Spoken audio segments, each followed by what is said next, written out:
Hi all. നമുക്ക് marketing മാനേജ്മെൻറ്റിലെ 4th മൊഡ്യൂളിൻ്റെ explanations ഒക്കെ ഒന്ന് നോക്കാം. അപ്പോൾ ഇതിനകത്ത് മെയിനായിട്ട് വരുന്നത് കൺസ്യൂമർ ബിഹേവിയറിനെ പറ്റിയാണ്.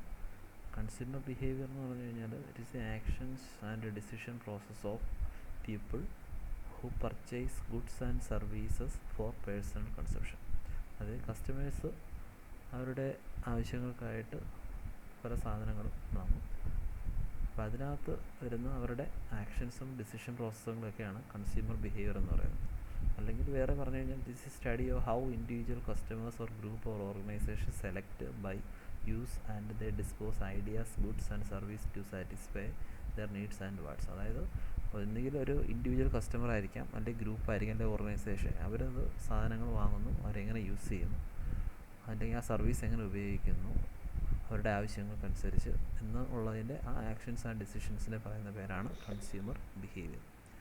നേച്ചർ ഓഫ് കൺസ്യൂമർ ബിഹേവിയർ എന്ന് പറഞ്ഞു കഴിഞ്ഞാൽ ഒന്ന് അത് ഇൻഫ്ലുവൻസ്ഡ് ബൈ വേരിയസ് ഫാക്ടേഴ്സാണ്. പല ഫാക്ടേഴ്സും ഇൻഫ്ലുവൻസ് ചെയ്യാറുണ്ട്. അതിൽ ഒന്ന് മാർക്കറ്റിംഗ് ഫാക്ടേഴ്സാണ്, രണ്ട് personal factors, psychological factors, situational factors, social factors, cultural factors.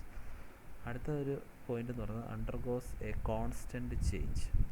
അതിനകത്ത് പറയുന്നത് പറഞ്ഞാൽ consumer behaviour is not static, it undergoes a change over a period of time depending on the nature of product. അതായത് ഈ consumer behaviour എന്ന് പറയുന്നത് എപ്പോഴും ഒരു സ്ഥിരമായിട്ടുള്ളതല്ല, static ആയിരിക്കില്ല, അതായത് ചേഞ്ച് ചെയ്തുകൊണ്ടിരിക്കുക. അതായത് പ്രോഡക്റ്റ് അല്ലെങ്കിൽ പ്രൊഡക്റ്റിൻ്റെ നേച്ചർ അനുസരിച്ച് അല്ലെങ്കിൽ ടൈം അനുസരിച്ച് ഈ കൺസ്യൂമർ ബിഹേവിയർ ചേഞ്ച് ചെയ്തോണ്ടിരിക്കും. So it is not static. Third point എന്ന് പറയുന്നത് varies from consumer to consumer.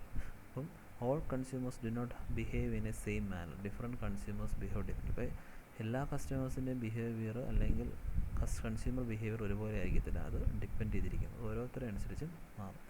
Then fourth point varies from region to region.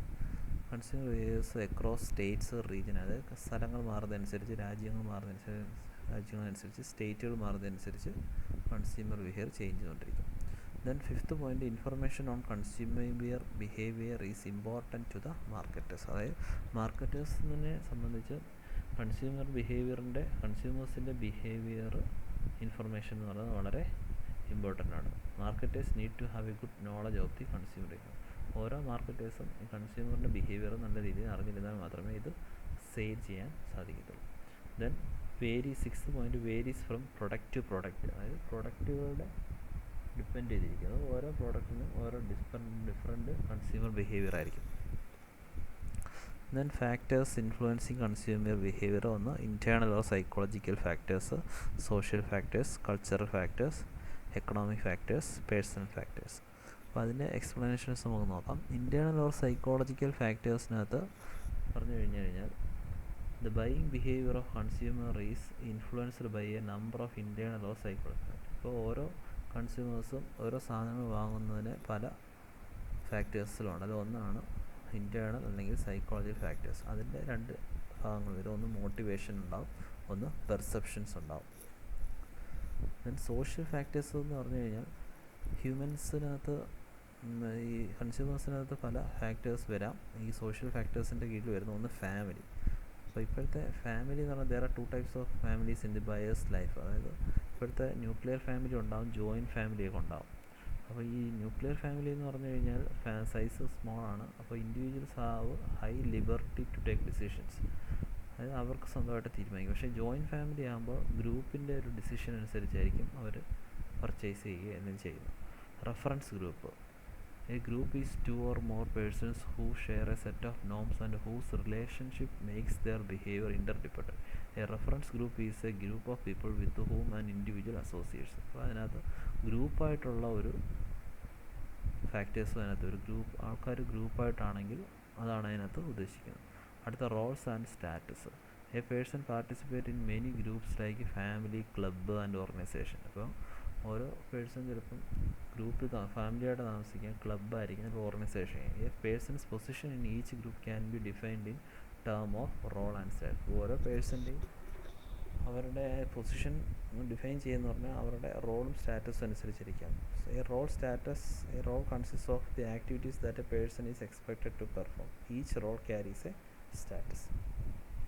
Then cultural factors. Culture is the most fundamental determinant of a person's want and behavior.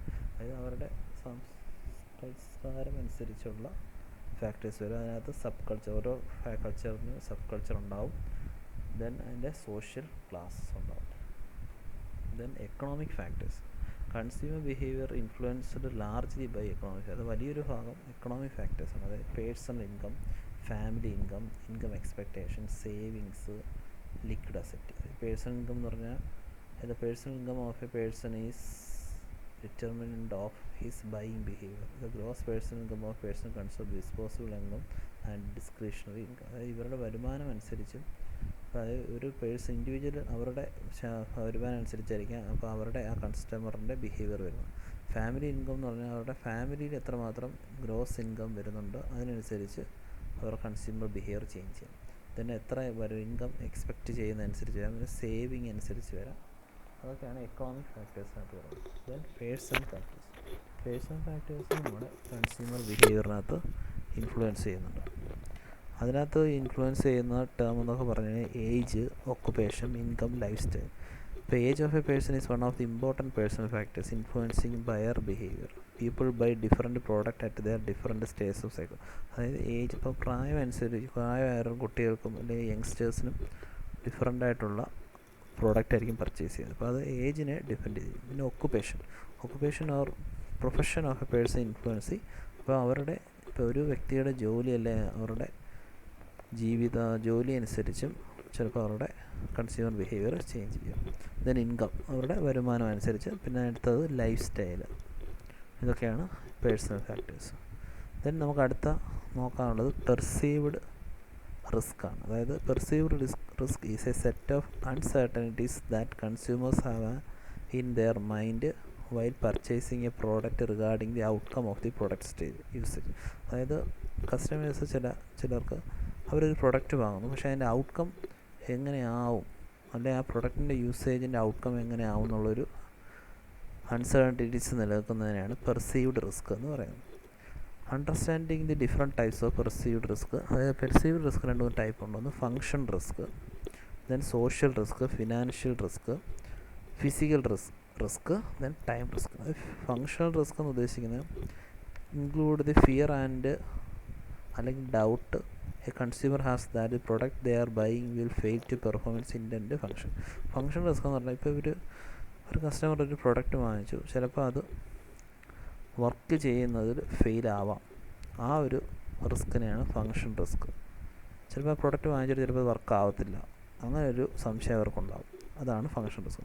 Then social risk. This type of risk pertains consumer social status. If a person is of high or wealthy social class they want to buy products that their friends also buy. Social risk എന്ന് പറഞ്ഞാൽ ചില ആൾക്കാർക്ക് ഇപ്പം നമ്മൾ എന്തെങ്കിലും ഒരു സാധനം വാങ്ങിക്കുകയാണെങ്കിൽ അവരുടെ ഫ്രണ്ട്സും ചിലപ്പോൾ അത് തന്നെ വാങ്ങിക്കേണ്ടി വരും. അപ്പോൾ അവർക്കൊരു റിസ്ക് തോന്നാം, ഇത് വാങ്ങിക്കണോ വേണ്ടായോ എന്നുള്ളത്. Then financial risk. Every consumer suffers some extent of financial risk. They are afraid that a purchase might strip their of their income source that time or in the future. അതായത് അവർക്ക് പണത്തിൻ്റെ അല്ലെങ്കിൽ amount ഫിനാൻഷ്യലായിട്ടുള്ള ഒരു tension ഉണ്ടാവും, ഇത് അവർക്ക് പൈസ തികയുമോ എന്നുള്ള ഒരു doubt. Then physical risk. Physical risk എന്ന് പറഞ്ഞാൽ an item that could cause bodily harm to person or their family causes perceived. അടുത്ത ഫിസിക്കൽ റിസ്ക് എന്ന് പറഞ്ഞാൽ അപ്പോൾ ഒരു പ്രോഡക്റ്റ് വാങ്ങിക്കുമ്പോൾ ചിലപ്പോൾ ആ ഫാമിലിയിലോ അല്ലെങ്കിൽ ഏതെങ്കിലും പേഴ്സണോ ഡേഞ്ചറായിട്ടോ അല്ലെങ്കിൽ ഹാംഫുൾ എഫക്റ്റ് ഉണ്ടാവാൻ സാധ്യതയുണ്ട്, അങ്ങനെയുള്ളൊരു തോന്നലാണ് physical risk. Then time risk. If a product breaks or fails a few days after purchase and needs replacement this is a time risk. അപ്പോൾ ചില സാധനങ്ങൾ വാങ്ങിച്ചാൽ പെട്ടെന്ന് കുറച്ച് ദിവസങ്ങൾക്കുള്ളിൽ നശിച്ചു പോവുകയാണെങ്കിൽ റീപ്ലേസ്മെൻറ്റ് ചെയ്യേണ്ടി വരും, അതാണ് ടൈം റിസ്ക്. അപ്പോൾ ഇതൊക്കെയാണ് understanding of the different types of perceived risk. Then നമുക്ക് അടുത്ത ടോപ്പിക് എന്ന് പറഞ്ഞാൽ പ്രൊഡക്റ്റ് ലൈഫ് സൈക്കിളാണ്. അതായത് ഒരു പ്രൊഡക്റ്റിൻ്റെ സ്റ്റാർട്ടിങ് തൊട്ട് അത് തീരുന്നിടം വരെയുള്ള അല്ലെങ്കിൽ അതിൻ്റെ ആ പ്രൊഡക്ഷൻ അവസാനിക്കുന്ന വരെയുള്ള സ്റ്റേജുകളാണ് പ്രൊഡക്റ്റ് ലൈഫ് സൈക്കിൾ എന്ന് ഉദ്ദേശിക്കുന്നത്. Product life cycle is an attempt to recognise distinct stages in sales history of the product. അവരുടെ ആ ഒരു പ്രൊഡക്റ്റിൻ്റെ സെയിൽസ് ഹിസ്റ്ററിയാണ് ഉദ്ദേശിക്കുന്നത്. അല്ലെങ്കിൽ study of the product, historical study of the sales of the product. It includes when it was introduce. ഇത് ഏതൊക്കെ include ചെയ്യുന്നുണ്ട്, അത് എപ്പോൾ ഇൻട്രൊഡ്യൂസ് ചെയ്യുന്നു, when it was getting rapid accept, ഇത് എപ്പോൾ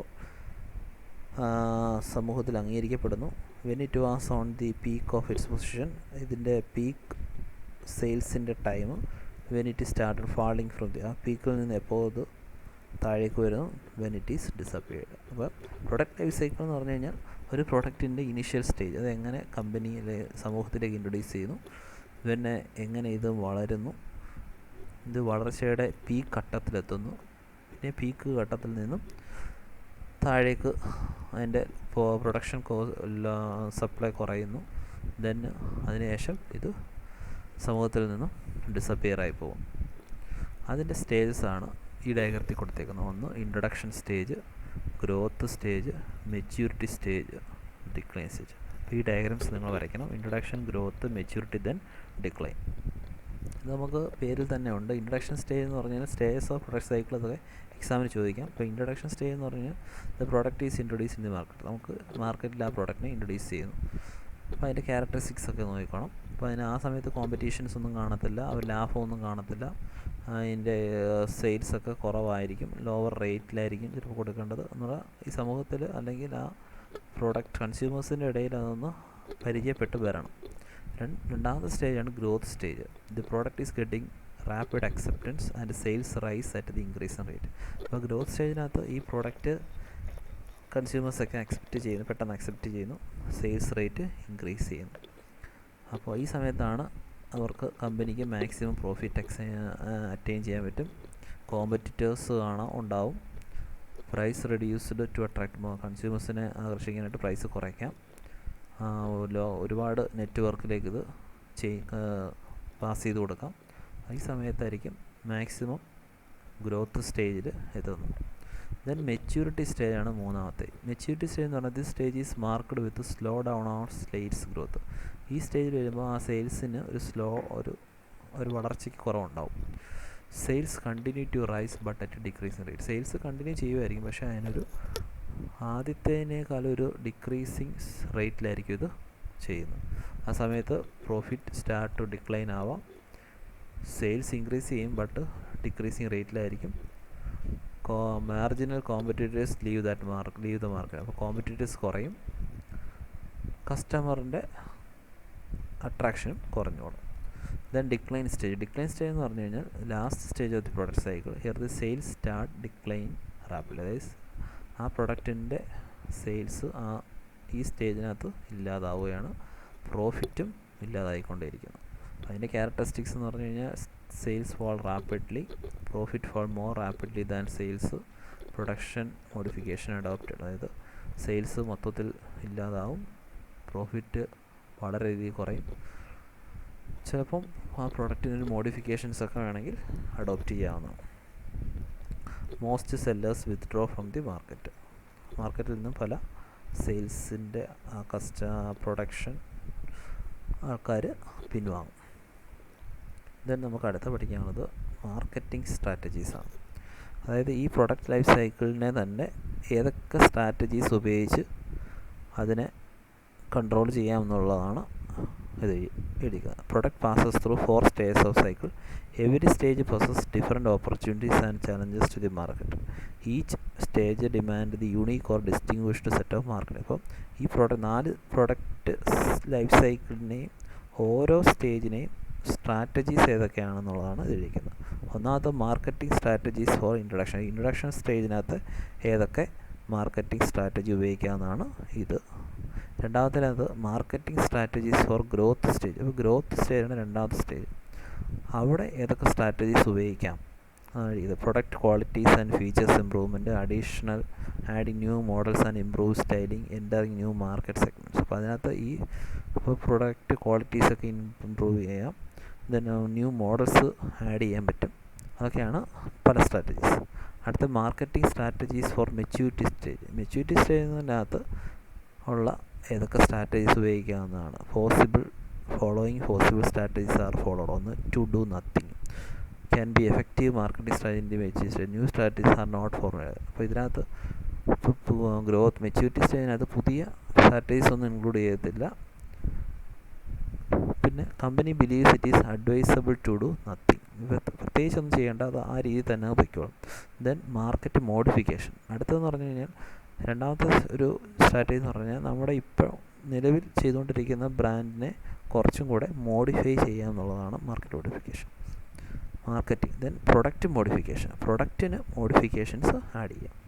then marketing mix modification. This is the last option strategy for maturity stage.